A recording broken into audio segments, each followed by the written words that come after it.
Auntie, seriously?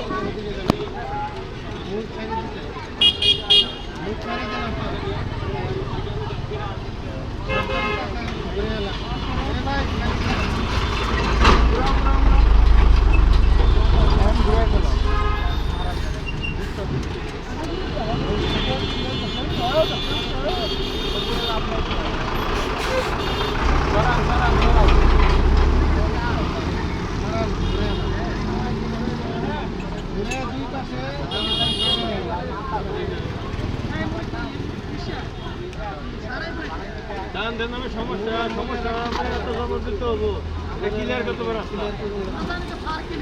এত জবর দিতে হতো রাস্তা ক্লিয়ার করে কে আসবে না আসবে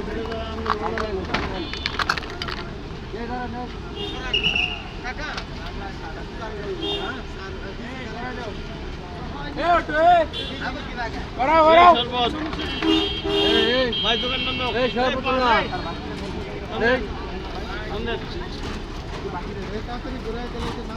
ভাই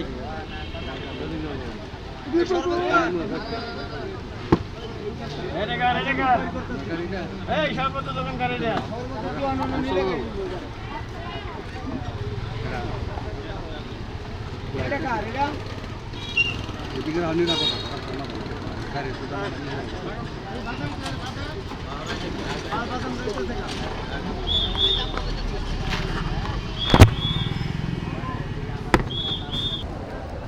আরে ভাই পুরা ডিসি আইব দেখা পুরা রোড খালি করা লাইতেছে, এটা কোনো কথা হইলো? দোকানপাটগুলো কই বসবে না? আগে কত কত দোকান আছিল, এখন একটাও নাই। ময়মনসিংহের বড় বড় ব্যবসায়ী যারা আছে ওদের টাকা খাওয়ানোর কারণে এখন ম্যাজিস্ট্রেট আইসা সেটা এই ছোট ছোট দোকানগুলারে এখন নষ্ট করতেছে। এই চা পান শরবত এগুলার দোকানগুলারে এখান থেকে উঠাই দিচ্ছে, এটা কোনো কথা হলো?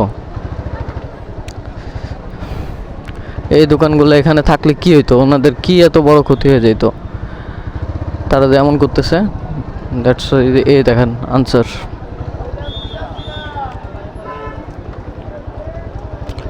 এই ছোট ছোট দোকানগুলোর রাস্তাতেও বসতে দিচ্ছে না। পার্ক এরিয়া হচ্ছে তো কি হয়েছে? এই ছোট দোকানগুলোর তোলার কোনো যুক্তিই ছিল না।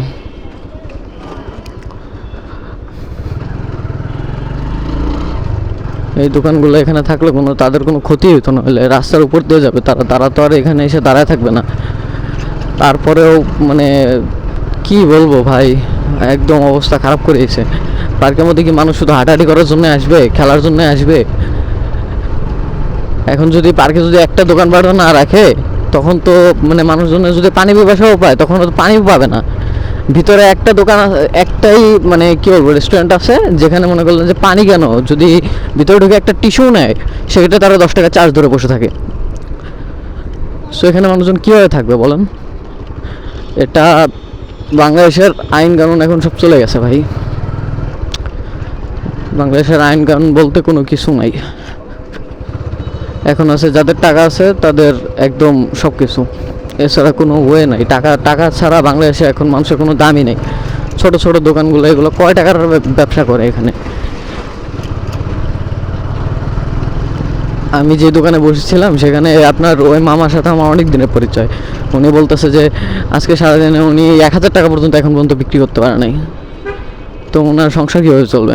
এখানে যদি মানুষজনের যদি এই অবস্থা করে তখন তো গরিব মানুষজন যারা আছে তারা তো না খায় খায় মরবে।